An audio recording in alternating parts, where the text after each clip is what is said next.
My 7-year-old daughter asked why Santa forgot her. My sister sneered, "Santa only brings presents for real family." The room erupted in laughter. Shaking with rage, I unlocked my phone and revoked every cent I'd ever given them. The screaming started 5 minutes later. This is where the story truly begins, and you won't want to miss what happens. Make sure you're subscribed to see it through to the end. We're always curious. Where in the world are you all watching from today? Let us know in the comments. The silence of the snow-covered aspen woods outside should have been peaceful, but inside the sprawling timber lodge, the air was thick with the suffocating heat of humiliation. I was sitting on the plush, velvet armchair that I had paid for, in the rental property I had booked, watching the people I loved most in the world tear my heart into jagged little pieces. It was Christmas morning. The kind of morning you see in commercials: roaring fire, towering spruce tree adorned with heirloom ornaments, the smell of cinnamon rolls and expensive coffee wafting from the kitchen. But there was a rot underneath the perfume and the pine. My daughter Lily was sitting cross-legged on the Persian rug. She is 7 years old, with eyes the color of warm honey and a heart so fragile and eager for love that it terrifies me. She was wearing the matching red and green plaid pajamas I had bought for everyone. She looked small, so incredibly small next to the mountain of torn wrapping paper that surrounded my sister's children. Vanessa's 3 kids, my biological nieces and nephew, were practically drowning in loot. High-end gaming consoles, designer clothes, the latest smartphones. The floor was a chaotic sea of gold and silver paper. They were shrieking with delight, tearing into box after box. Lily sat with her hands folded in her lap. Her pile was non-existent. I had placed gifts for her there the night before. I knew I had. Beautifully wrapped boxes containing the art supplies she coveted, a new telescope, and the dollhouse she had whispered about for months. But now, looking at the space beneath the tree, those boxes were gone. Lily looked up at me, her lower lip trembling just slightly. She didn't cry. She didn't throw a tantrum. She just asked, in a voice so quiet it cut through the room like a razor blade, "Mommy, did Santa forget me?" The room went quiet for a heartbeat. My parents, Robert and Linda, looked up from their mugs of cocoa. They were sitting on the love seat, surrounded by the expensive cashmere throws I had gifted them 10 minutes prior. Then my sister Vanessa laughed. It wasn't a nervous chuckle. It was a sharp, barking laugh of genuine amusement. She was lounging on the sofa, sipping a mimosa, looking every inch the pampered socialite she pretended to be. "Oh, honey," Vanessa said, leaning forward, her eyes glinting with a malice she usually tried to hide. "Santa didn't forget you. Santa just has rules. He only brings presents for real family. You know, blood family. It's just how magic works."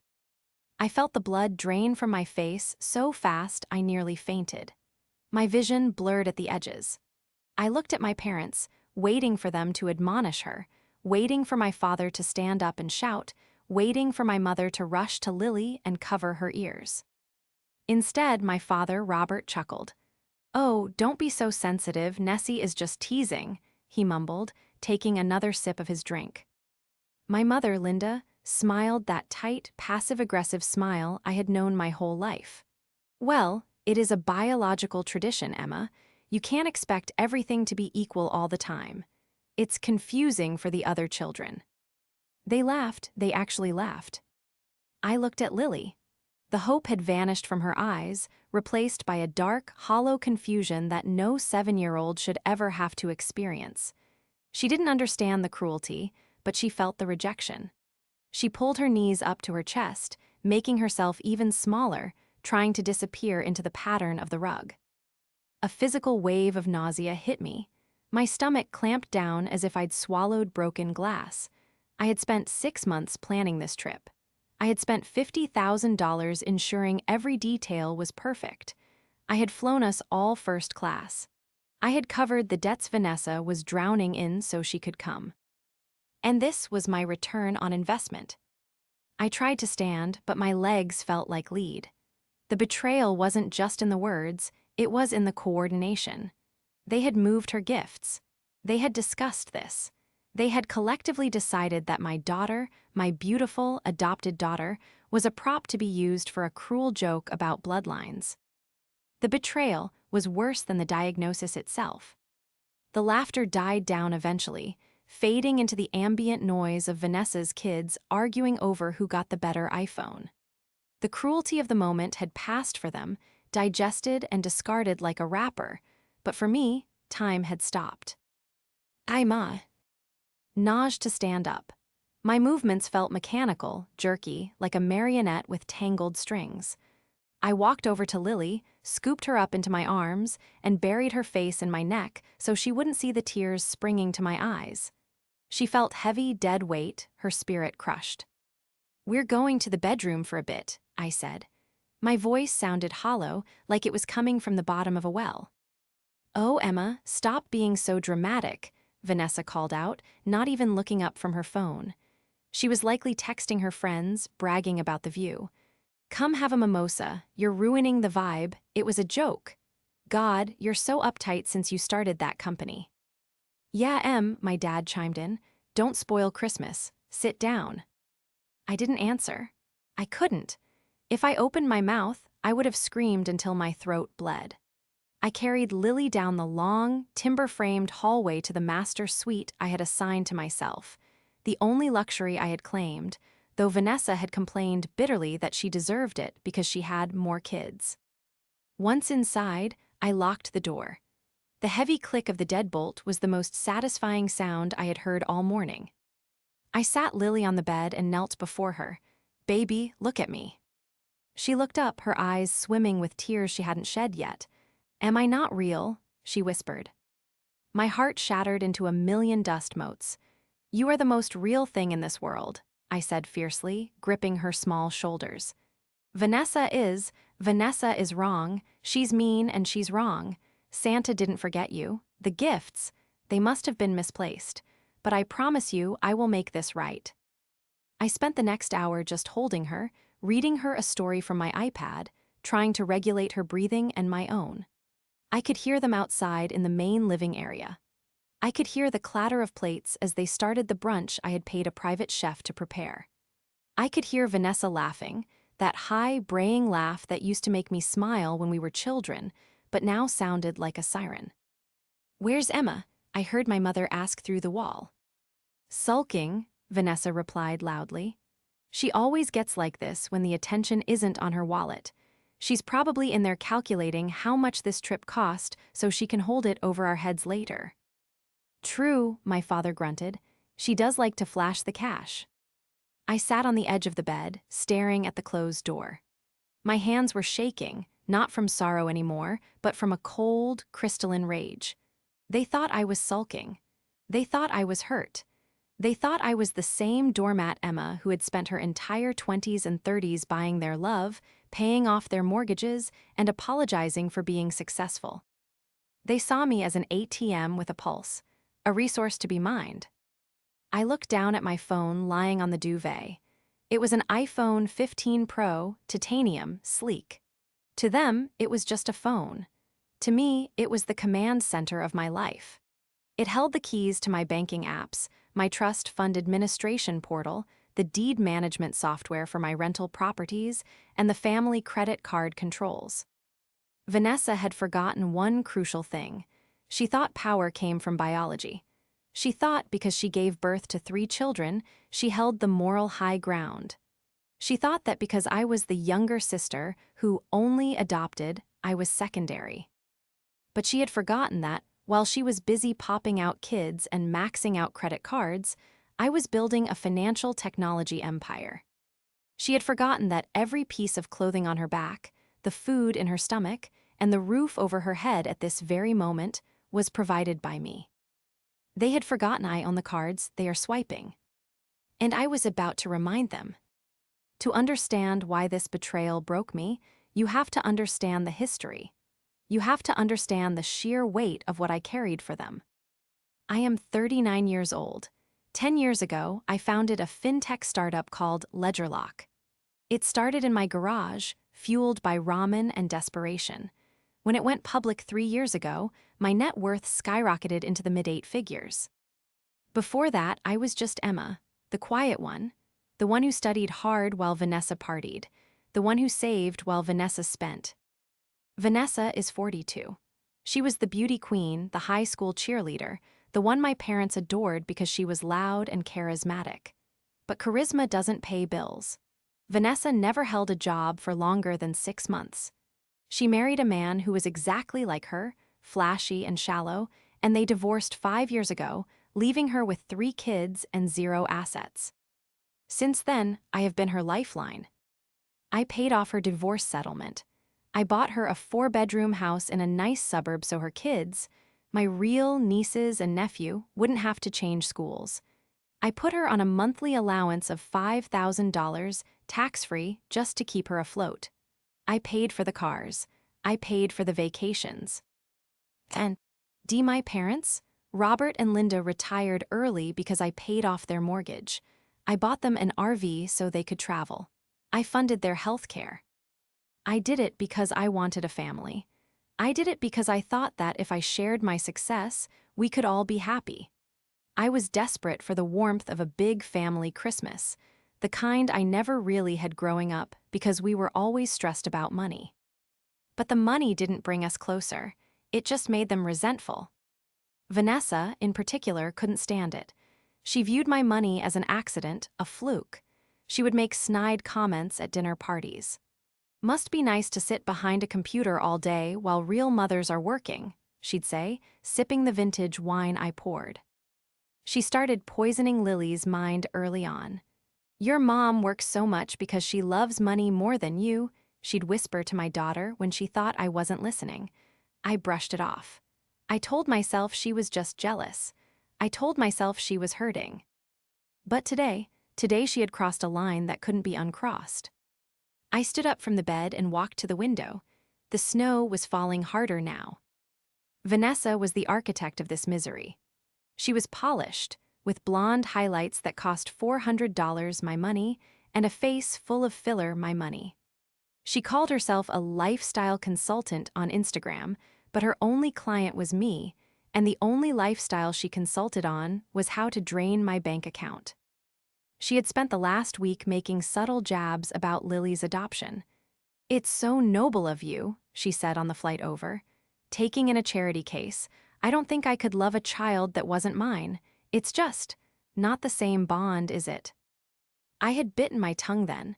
I didn't want to cause a scene on the plane. But now, she had weaponized a 7-year-old's belief in magic to enforce her twisted hierarchy. She had enlisted my parents, who were too afraid of her temper or too comfortable in their bias, to play along.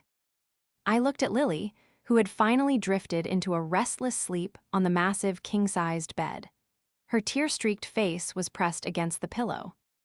I felt a coldness settle over me. It wasn't the numbness of shock anymore. It was the icy clarity of a general surveying a battlefield. I picked up my phone. I didn't need to yell.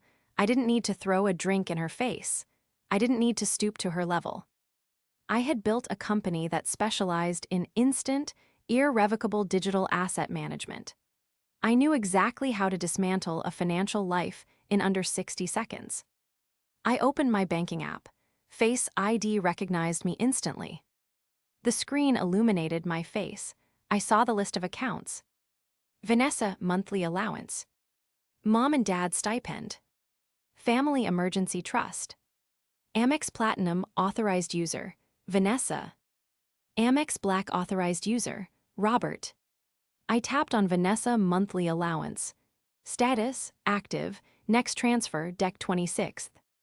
I hit cancel recurring transfer. Confirm, yes. I went to the credit cards tab. I saw the balance on the platinum card Vanessa was using.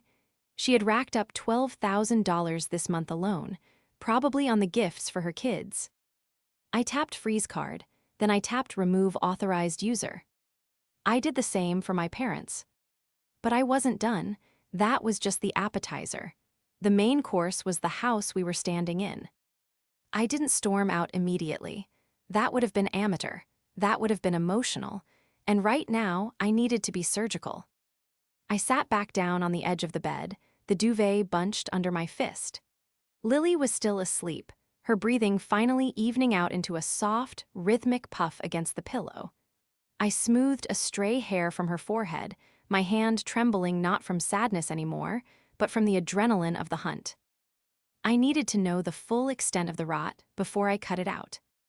I unlocked my phone again and navigated away from the simple banking apps to the secure portal of my family office, the private server where I managed the generational wealth I had stupidly tried to build for people who despised me. I opened the file labeled The Aspen Project. This cabin wasn't just a rental I found on Airbnb. It was part of a portfolio of luxury properties managed by a subsidiary of a company I had acquired a majority stake in last year. I didn't own the cabin directly on paper, which is why Vanessa felt comfortable disrespecting me in it, but I held the administrative keys to the kingdom. I had access to the property management system, the smart home controls, and the security protocols. I tapped into the active stays dashboard. Guest, Emma last name status, occupied checkout date, Jan 2nd. I stared at the Jan 2nd date. That was a week away.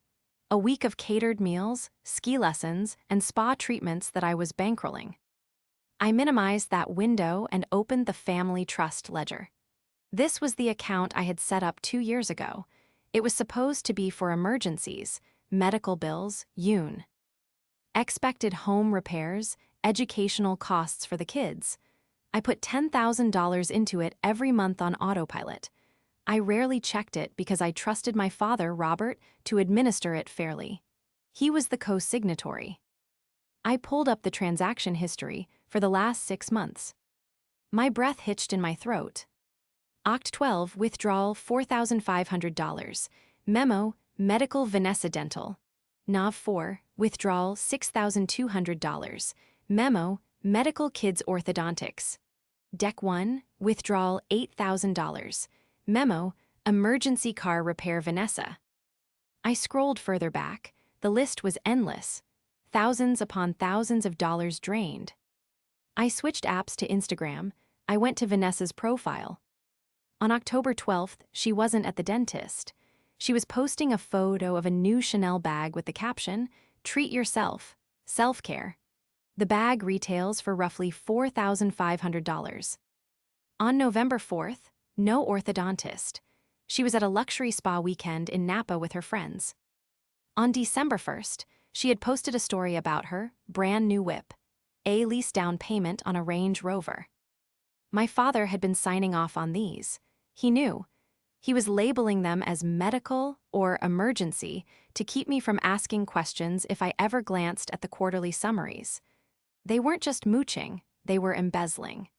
They were stealing from the fund I had explicitly told them was to ensure the grandchildren, all of them, had college tuition. I felt a cold sweat break out on the back of my neck. It wasn't just Vanessa, it was all of them. My mother, Linda, had to know. She balanced the books for Dad. They had created a systemic ecosystem of theft using my desire for their approval as the cover. They didn't see me as a daughter. They saw me as a host organism.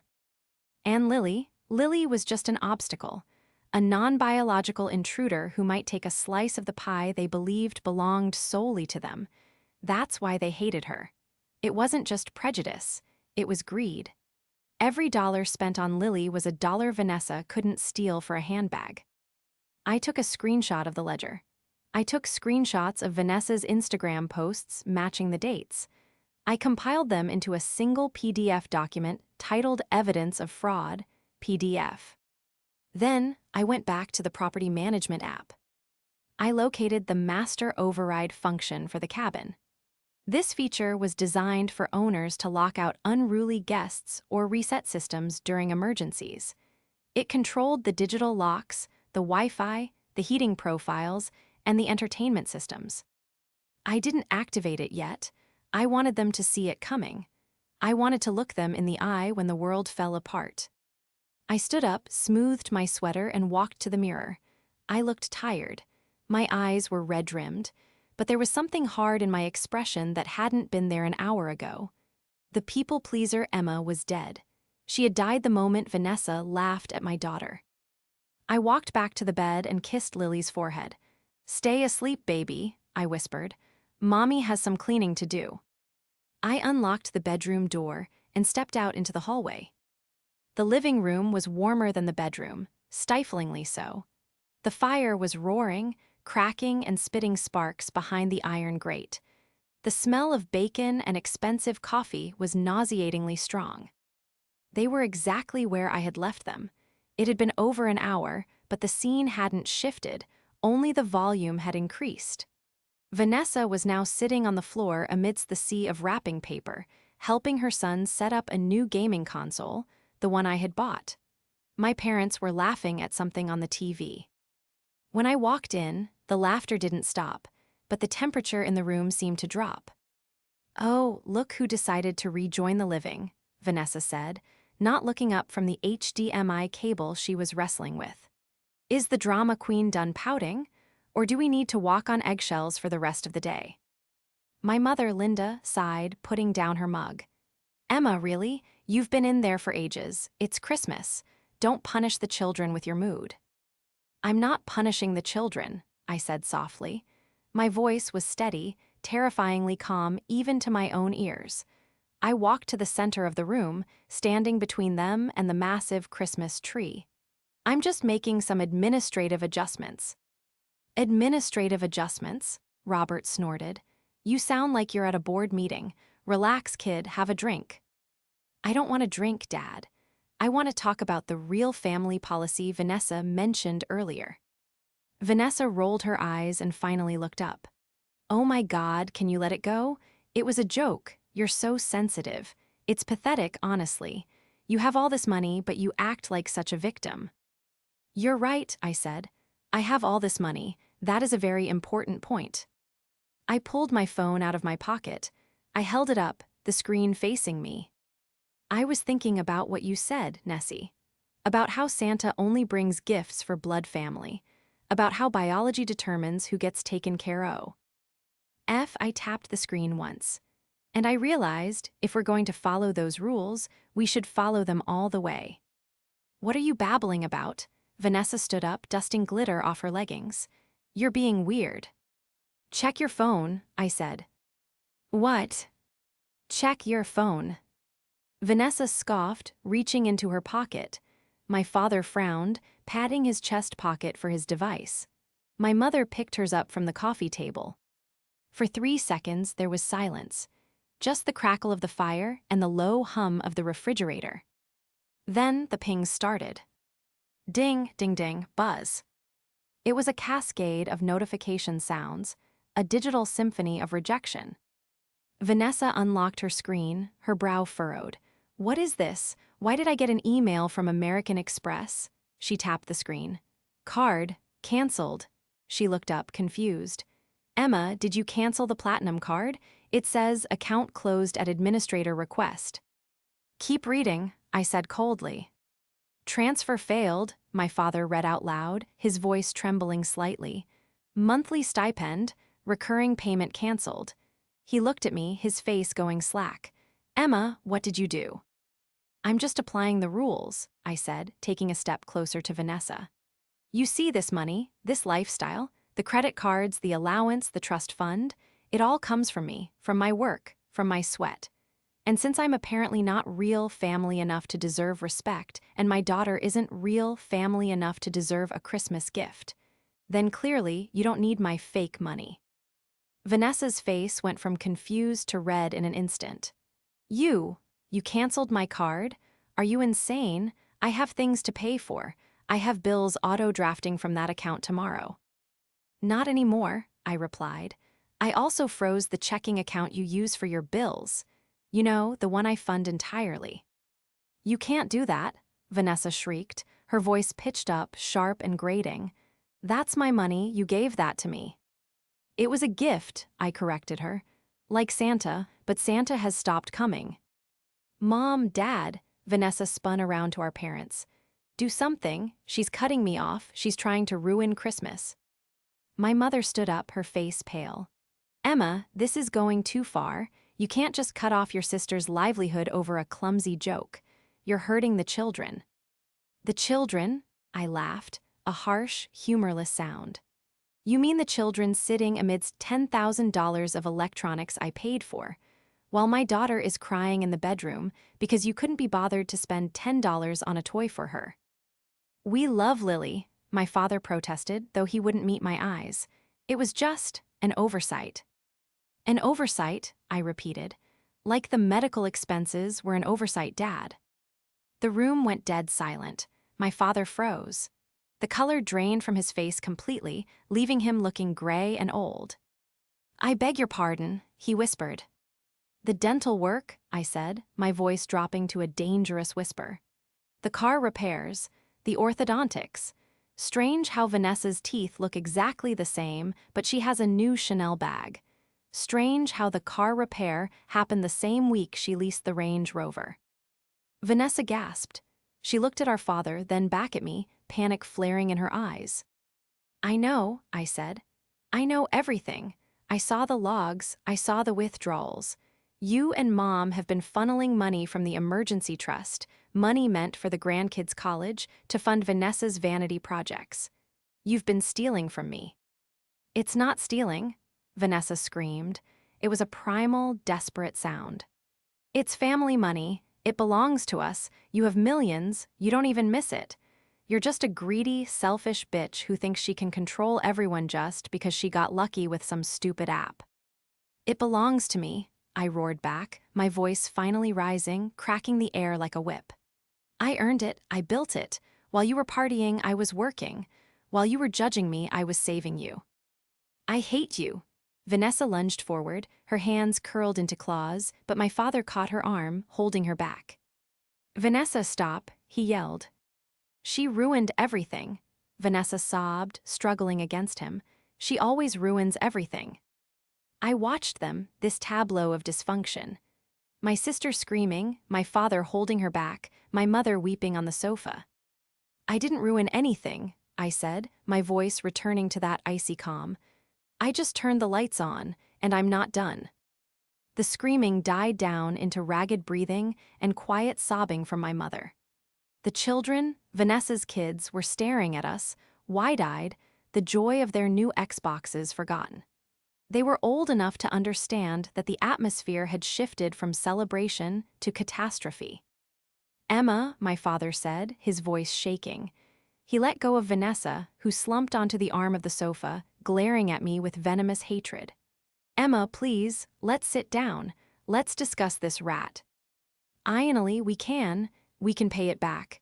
We can work out a plan, but don't cut us off, not like this, not on Christmas." "There is nothing to discuss," I said. "The trust is frozen. I've already flagged the transactions as fraudulent with the bank. The investigation starts tomorrow." "Fraudulent?" My mother looked up, horror-struck. "Emma, you wouldn't. That's a crime. You'd send your father to jail." "He committed a crime, Mom. He embezzled funds. He signed legal documents stating the money was for medical emergencies and handed it over for handbags." I walked over to the coffee table and picked up the iPad I had left there earlier. I tapped the screen, bringing up the PDF I had created. I turned the screen around so they could see it. "October 12th, I read aloud. "Withdrawal of $4,500. Same day, Vanessa posts this bag. November 4th. $6,000. Vanessa checks into the Four Seasons Napa." I swiped through the evidence, image after image. It was irrefutable. It was ugly. "You weren't just helping her," I said to my parents. "You were conspiring with her. You looked me in the face, accepted my checks, ate my food, and laughed at me behind my back while you helped her drain the accounts I set up to protect us." "We were just trying to even things out," Vanessa spat. "You have so much, it's not fair. Why should you have everything while I struggle?" "You struggle because you refuse to work, Vanessa," I snapped. "You've turned down 3 jobs I set up for you. You quit the last one after 2 weeks because the boss didn't respect your vibe. You are 42 years old." "We thought," my father rubbed his face with his hands, "we thought you wouldn't mind. You always said the money was for the family." "For the family," I said, "not for Vanessa's closet. and certainly not for a family that treats my daughter like a second-class citizen. Is that what this is about? Vanessa sneered. The brat, you're bankrupting us because of a joke about the brat. She is my daughter, I said, stepping into Vanessa's space. She is the only person in this room who loves me for me, not for what I can buy her. And yes, this is about her. It's about the fact that you felt comfortable hurting a child because you thought I was too weak, too desperate for your love to do anything about it. Well, you've made your point, my mother cried. Please, Emma, turn the cards back on. We can't. We have no cash. We're in Aspen. How are we supposed to buy food? How are we supposed to get home? I looked at them, really looked at them. I saw the fear in their eyes, but it wasn't fear of losing me. It was fear of the inconvenience. It was fear of the poverty they had always felt entitled to escape on my dime. I don't know, I said honestly. That sounds like a problem for real family to solve. You can't leave us stranded here, Robert said, his voice hardening. This is your rental. You're responsible for us. I smiled. It was a sad, tired smile. Actually, that brings me to the second part of my notification. I looked at my watch. In exactly 10 minutes, the smart lock system on this house is going to reset. The Wi-Fi will cut out. The heating will go into unoccupied mode, which is 50 degrees, just enough to keep the pipes from freezing, but not enough to keep you comfortable. What? Vanessa stood up again. You're kicking us out. It's snowing. It's Christmas Day. You have 10 minutes to pack, I said. I suggest you hurry. The code changes automatically. Once the door closes, it won't open again. This is illegal, Vanessa screamed. Tenants' rights, squatters' rights. This is a short-term luxury rental, I countered.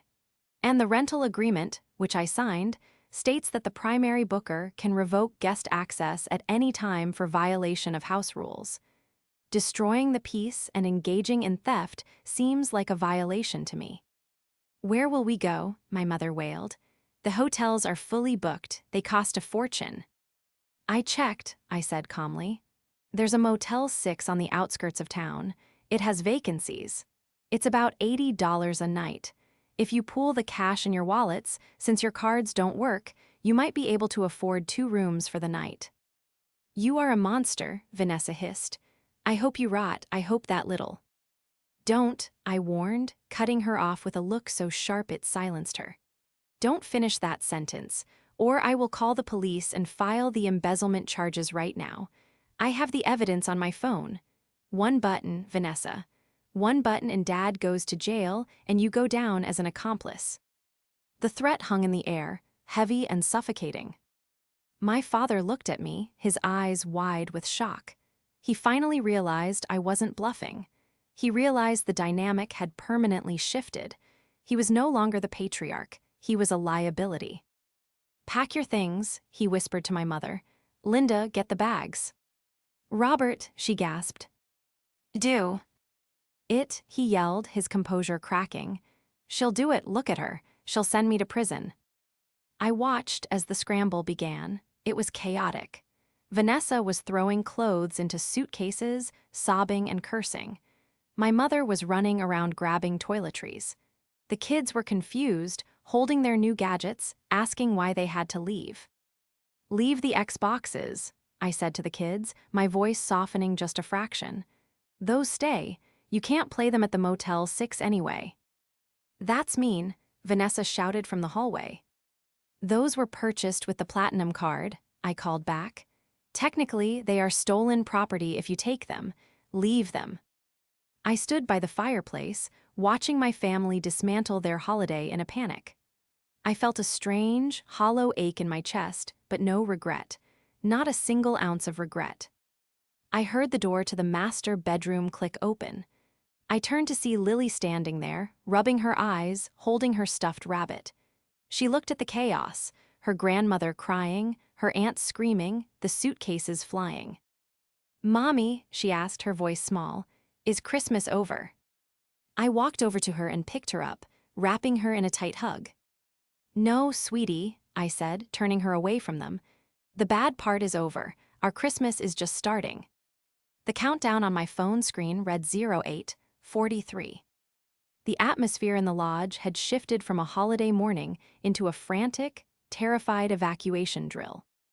The silence of the forest outside was a stark contrast to the cacophony of zippers, slamming drawers, and hysterical accusations echoing off the high timber ceilings inside. I stood by the kitchen island, leaning against the granite countertop, watching them. I felt like a ghost haunting my own life, present, seeing everything, but utterly detached from their emotional frequency. "You can't take the silver set, Mom," I said, my voice cutting through the noise. My mother, Linda, froze. She had the antique silverware box, property of the rental owner, halfway into her tote bag. She looked at me, her eyes wide and wet, mascara running down her cheeks in dark, tragic rivers. "I wasn't taking it," she stammered, her hands shaking so badly the box rattled. "I was just moving it to keep it safe." "Put it back," I said, "or I add theft to the police report." She dropped the box onto the table with a loud clatter and burst into fresh tears. "I don't know you anymore," she sobbed. "My own daughter, turning us out into the snow like stray dogs." "You turned yourselves out," I replied, checking the time. 7 minutes. The smart locks engage at noon sharp. If your bags are inside when the bolts slide home, they stay inside until the property management company comes to inventory the house next week. "I can't find my charger," Vanessa shrieked from the hallway. She ran into the living room, her hair wild, dragging a suitcase that was overflowing with clothes. She wasn't wearing her coat yet. "Emma, where is my charger? Did you steal that too?" "I don't touch your things, Vanessa," I said, "unlike you." "I hate you," she screamed, kicking the sofa. "I hope you die alone. You think money makes you better than us. You're just a bitter, barren spinster who had to buy a kid because no man wanted to give you one." The insult hung in the air, vibrating with cruelty. A year ago, that would have crushed me. I would have apologized. I would have written a check just to make her stop saying it. Today, I just looked at her. 6 minutes. "We're leaving," my father bellowed, struggling with 2 large suitcases. He looked older than I had ever seen him. The arrogance was gone, replaced by a frantic, sweaty desperation. "Come on, Linda. Vanessa, get the kids. Let's go." "How are we getting there?" Vanessa demanded, looking at our father. "Did you call an Uber? There are no Ubers up here." "We have the rental," Dad said. "The Suburban." I cleared my throat. About that. They all stopped. The silence was deafening. "The Chevrolet Suburban is a corporate rental under LedgerLock's travel account," I explained calmly. "I canceled the reservation 10 minutes ago. I notified the rental agency that unauthorized drivers might attempt to move the vehicle. They've remotely disabled the ignition." Vanessa stared at me, her mouth falling open. You stranded us." "I called a local taxi service," I said. "They should be at the end of the driveway in about—" I glanced at my watch. 5 minutes. They charge by the mile. Make sure you have cash since your cards are frozen." "You are the devil," Vanessa whispered. "No," I said, pushing off the counter and walking toward the door. "I'm just the bank, and the bank is closed." The next 5 minutes were a blur of chaotic misery. I watched my family, the people I had dedicated my life to pleasing, drag their heavy luggage out the front door and into the biting cold of the Aspen winter.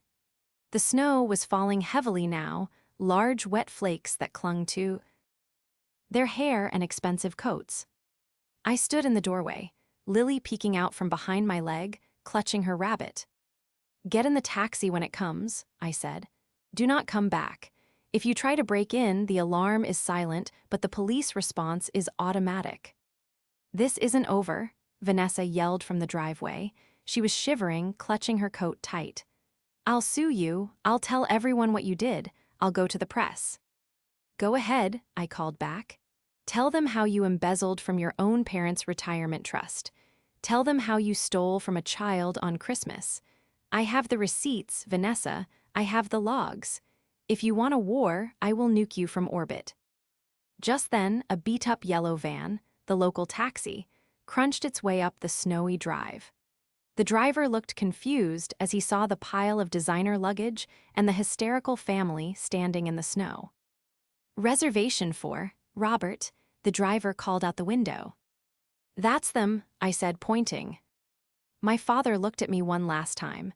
There was no love in his eyes, just fear and a dawning realization of how completely he had underestimated me. "Emma," he started, his voice cracking. "We're family." "I know," I said. "That's why it hurts. Goodbye, Dad." I stepped back inside and closed the heavy oak door. Click, whir, thud. The electronic deadbolt slid into place. The panel by the door turned red, locked. I walked to the window and watched through the glass. I saw them arguing with the driver about the luggage space. I saw Vanessa screaming at the sky. I saw my mother weeping as she climbed into the backseat of the rusty van. And then they were gone. The taxi drove away, leaving nothing but tire tracks in the fresh snow. I stood there for a long time, listening to the silence of the house. It was heavy, but it wasn't oppressive anymore. It was clean. "Mommy." I turned around. Lily was standing there, looking at the door with wide, worried eyes. "Are they coming back?" I knelt down and took her hands. They were warm. "No, baby, they aren't coming back." She hesitated, chewing on her lip. "Because I'm not real family." I pulled her into me, hugging her so tightly I thought I might squeeze the breath out of her. "No," I sobbed, finally letting the tears fall. "Because they aren't. We are the family, Lily. You and me. That's the real family."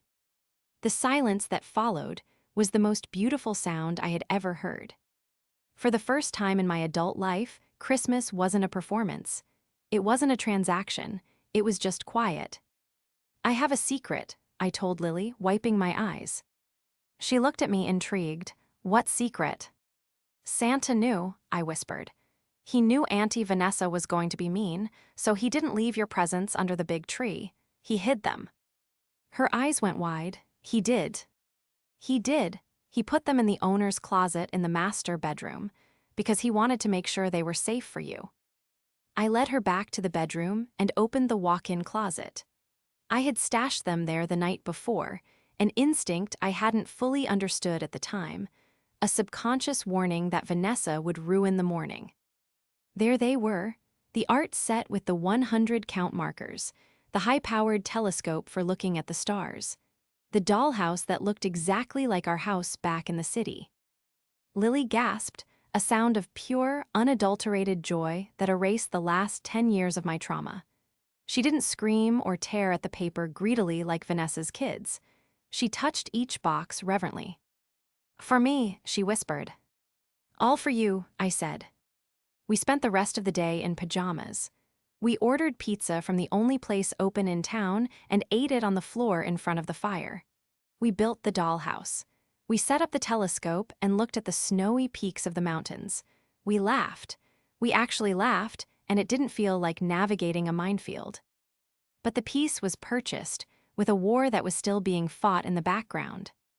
By January 2nd, the reality of my move had fully settled on my biological family. I didn't back down. I hired a forensic accountant to audit the last 5 years of the trust. The results were worse than I thought. My father and Vanessa had siphoned off nearly $200,000 over 4 years. I gave them a choice. I sat in a conference room in my lawyer's office, a glass-walled Shark Tank in downtown Seattle, while they sat on the other side of the table. They looked smaller, grayer. Vanessa looked haggard, her roots showing, her designer clothes looking out of place. Option A, my lawyer, a sharp woman named Rachel, explained. We file criminal charges for embezzlement, fraud, and theft. Given the amount, Robert, you are looking at mandatory prison time. Vanessa, as a beneficiary of stolen funds and co-conspirator, you will likely face jail time as well. My mother started to sob, but I didn't reach for the tissue box this time. Option B, Rachel continued, you liquidate assets to repay the trust in full. Robert, you sell the RV and the lake house. Vanessa, you vacate the property Emma purchased for you within 30 days. We will sell it to recoup the losses. But where will I live? Vanessa cried. I have kids. You have a degree you haven't used in 20 years, I said, speaking for the first time. I suggest you use it, or find a job at Starbucks. They're hiring. Emma, please, my father whispered. We're your parents. And you stole from my daughter's future, I said coldly. You stole from the college fund. You stole from the emergency fund. You looked me in the eye and lied every single day. I stood up. Sign the papers, Dad, repay the money, or go to jail. Those are your choices. They signed. It took 6 months to untangle everything. My parents sold their assets and moved into a small, 2-bedroom condo in a cheaper state. They are on a fixed income now, their own social security, and for the first time in their lives, they are living within their means. Vanessa was evicted. She had to move in with her ex-husband, a humiliation that I'm told nearly broke her. She works as a receptionist at a dental office now. I hear she tells everyone her rich sister stole her inheritance, but no one really listens. I haven't spoken to them since that day in the lawyer's office. I blocked their numbers. I blocked their emails. I blocked them on social media.